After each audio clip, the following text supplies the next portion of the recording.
Why is Michelle Obama whinging? She seems to always be whinging. Why are things so hard for her right now? I know. I mean, because when you're thinking of victims of this awful world, you think of Michelle Obama and how terrible we've all been to her. This woman is a one-woman destitution derby.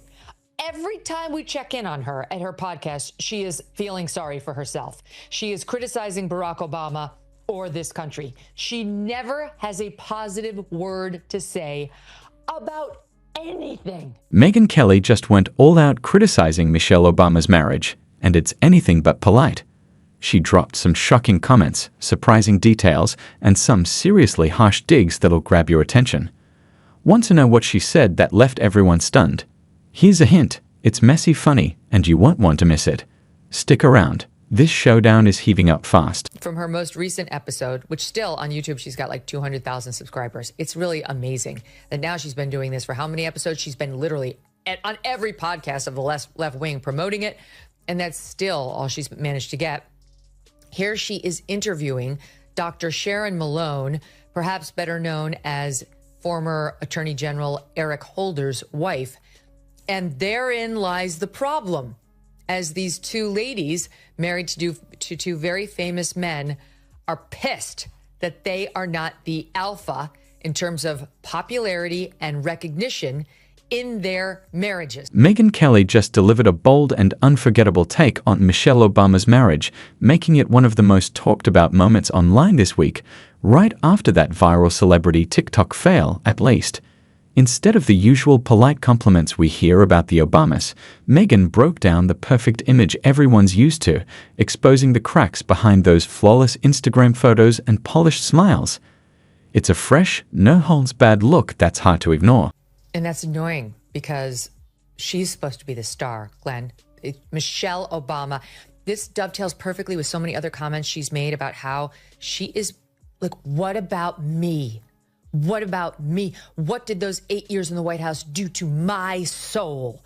And why isn't anyone asking? They shouldn't have to be told to ask about how I'm doing.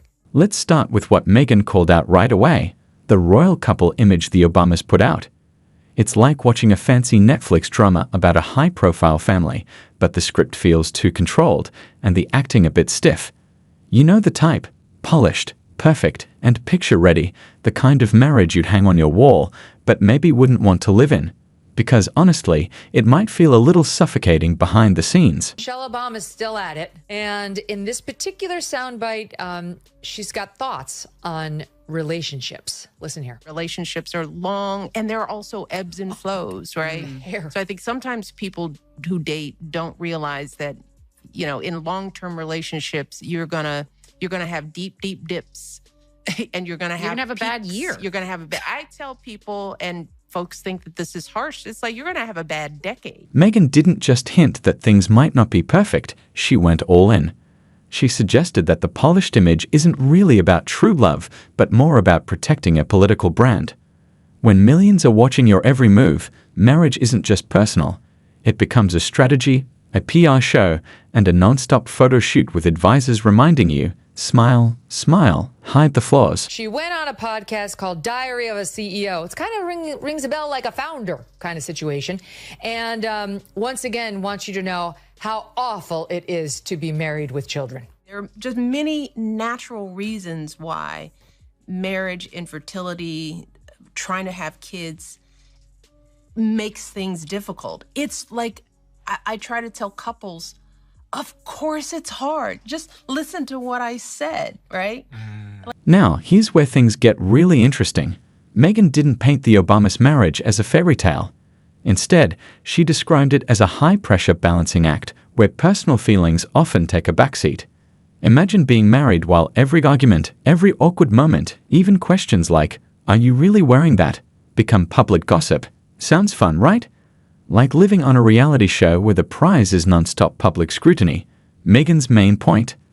The Obamas are stuck in a shiny cage they built themselves. They have to act perfect, not just for each other, but for the whole world. Politics turns their marriage into a pressure cooker where private conversations might be replaced by rehearsed lines and tight-lipped diplomacy.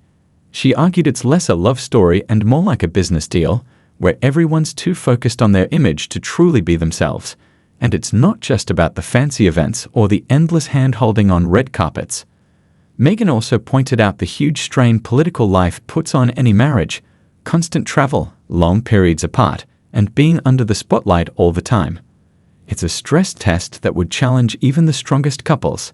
So, if anyone thinks being married to a former president is all romantic dinners and sweet whispers, well, they're probably also the kind of people who think eating kale is a treat. Every single time, I'm not exaggerating, Michelle Obama is making clear that everything that she had to do to support her husband's career was something that was completely against her will, that it was some sort of like psychological damage imposed on her for having to do it. Like she has resentment and bitterness, like I went to this dinner, but against my will because I had to.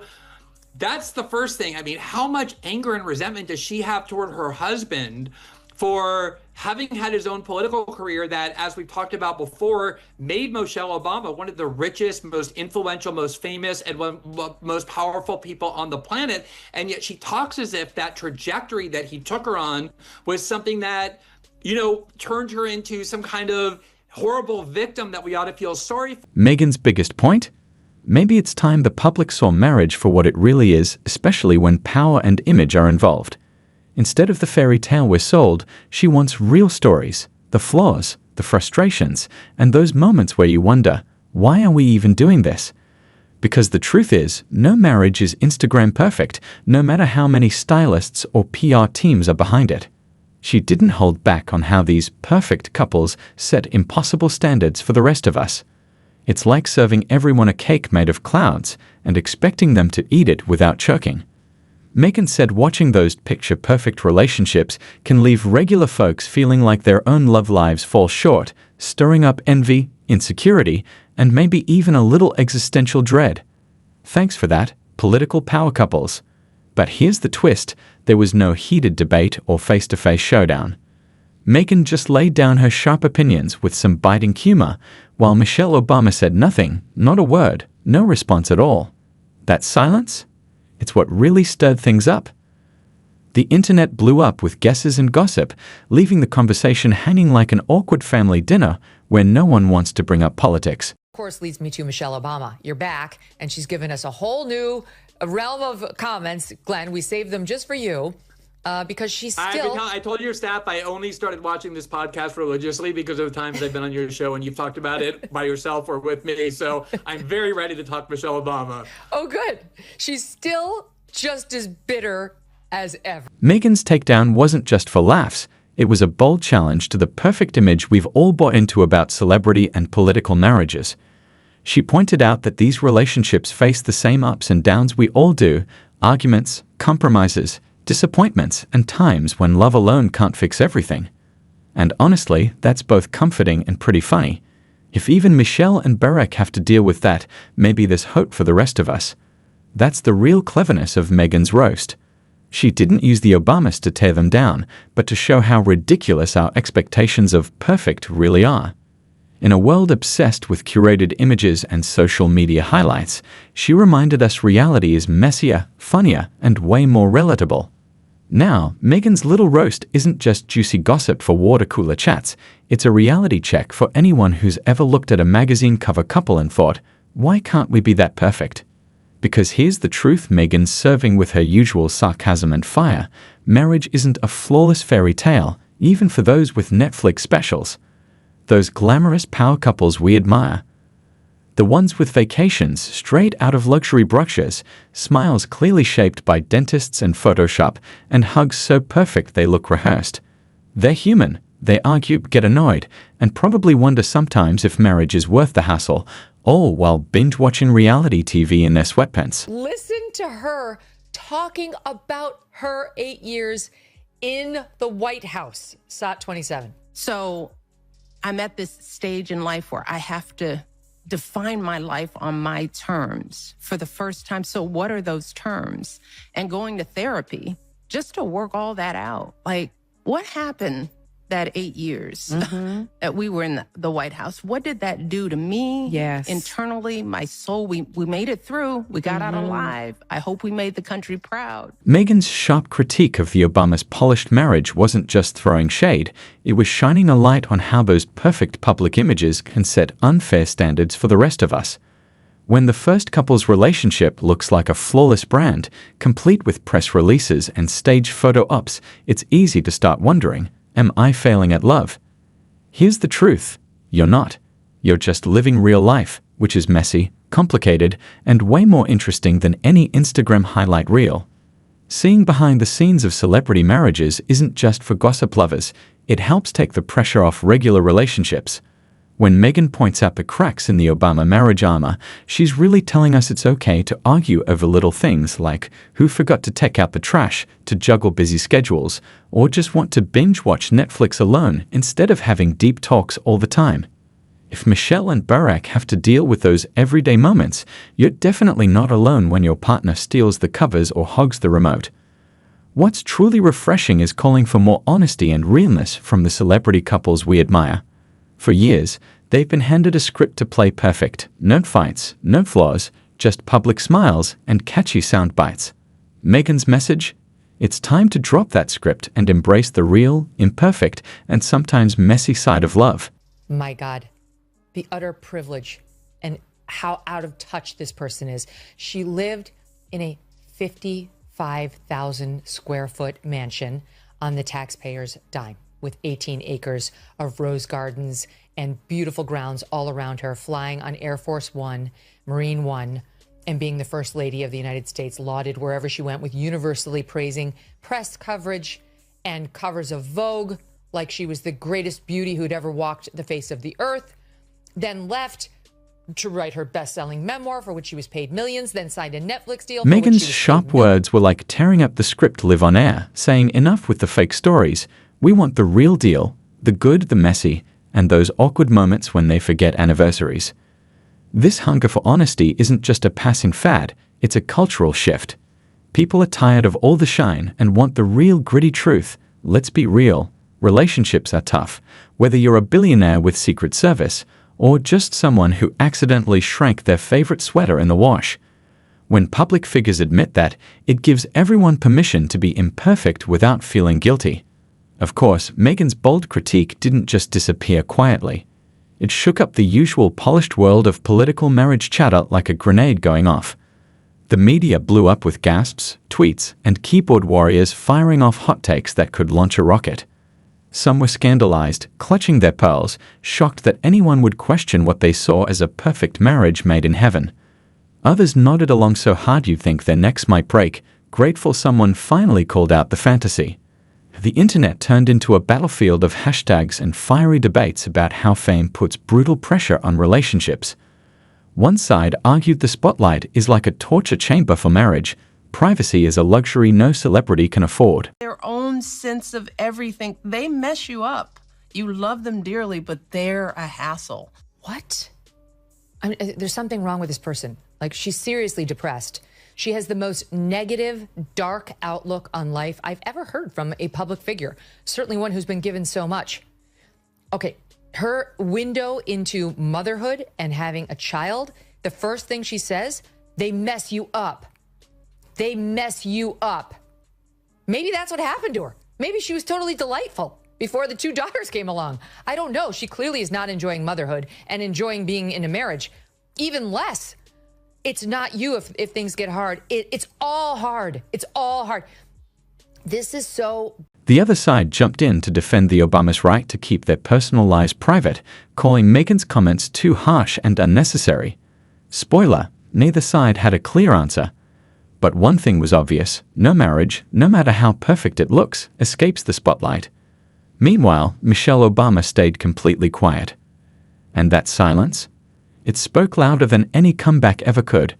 No press conferences, no official responses, just calm quiet. That silence did what words couldn't. It kept people guessing, fueled endless speculation, and left everyone wondering what's really happening behind closed doors. Because if there's one thing the internet loves more than drama, it's unsolved drama. That no response move also made a strong point. Sometimes saying nothing says everything. It's a smart play that leaves the door wide open for all kinds of guesses. Is she ignoring it because it's ridiculous? Is there some truth she'd rather keep private? Or are they really that perfect and just letting the noise fade? Megyn's critique stuck around, growing stronger over time, like a fine wine that gets better with age, making everyone want more. So, what's the real takeaway from all the snark, social media storms, and eye rolls? There's a bigger lesson here. We need to stop buying into the idea that public figures have perfect personal lives. Reality is messy, and that's okay. Then left to write her best-selling memoir for which she was paid millions, then signed a Netflix deal for which she was paid millions, is giving speeches for which she's getting paid almost $1 million per speech, has 2 daughters who went to Harvard and USC. The 2 of them together, I haven't even counted her husband's riches. They're definitely billionaires by now.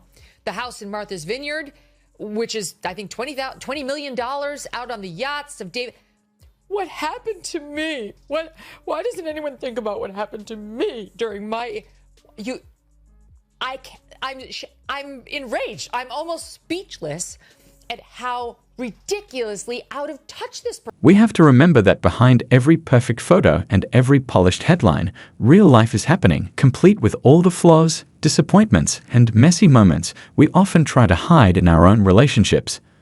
This means we need to look carefully at the images the media and celebrities show us instead of just accepting the glossy version as the whole truth. Once you start peeling back the layers, you'll see the same patterns. Complexity, struggle, and growth, not just fairy tale endings. And this isn't just a one-time roast of the Obamas. It's a wake-up call for how we see every perfect couple in the spotlight, from Hollywood to Capitol Hill. So get ready, because this is only the beginning. There are plenty more polished public stories waiting for a Megyn Kelly-style reality check. Spoiler, they probably aren't as flawless as you think. And when those stories come out, trust me, you'll want your popcorn ready. Aaron's husband happens to be former Attorney General Eric Holder. He's a non-factor. He is not a non-factor. He's a non-factor in our relationship. Okay, in our story. let's Neither of them, although they put us together because we were both reluctant spouses attending one of these huge dinners. And where were they? Was Barack a U.S. senator at the time? Yes, he was a senator because you were still living in Chicago. And Eric was in private practice. So it was the very early days. Here's the real deal. While headlines shout, Megyn Kelly destroys Michelle Obama, the bigger story is about breaking the myths we tell ourselves about marriage, power, and image. If the first couple's marriage isn't perfect, maybe none of us have to be. That's why this isn't just juicy gossip, it's a cultural wake-up call. Behind every smiling couple on a magazine cover, there's a messy, complicated, very human relationship. And thanks to Megyn Kelly, we all got a front row seat to that raw, unfiltered truth.